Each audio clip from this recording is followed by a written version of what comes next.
Regulatory Reform, Commercial and Antitrust Law hearing will come to order. Without objection, the chair is authorized to declare recesses of the committee at any time.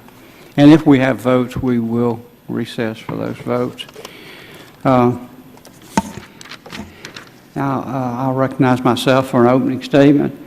I would like to enter into the record the committee memo that was prepared for this hearing.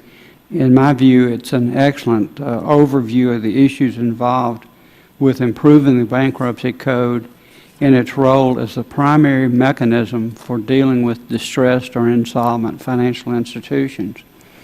One of our witnesses today is the President of the Federal Reserve Bank of Richmond, Jeffrey Lacker.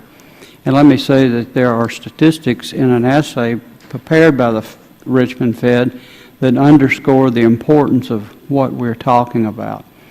And let me read from the essay directly. And I quote, and this was, I think, 2011 essay. And it was on Too Big to Fail. According to, and I quote, according to Richmond Fed estimates, the proportion of total U.S. financial firms' liabilities covered by the federal financial safety net has increased by 27% during the past 12 years.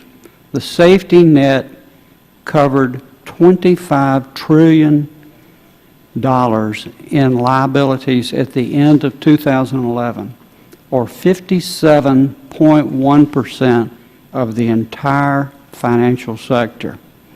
Nearly two-thirds of the support is implicit and ambiguous, unquote. And I think you see that two-thirds portion when we talk about Lehman and Bear Stearns, where Bear Stearns received financial support from the government. Several months later, people are thinking maybe it's implied that they'll do the same thing with Lehman. It didn't happen. And one of the results was people didn't prepare for it. It surprised people. And the uncertainty that ensuring the government, the taxpayer, ensuring that large portion of financial assets of our country, the great majority, and then two-thirds of that support being iffy, I think is a condition that all of us in a bipartisan way ought to be concerned about. Those are very significant financial liabilities to place on the federal government and ultimately on taxpayers.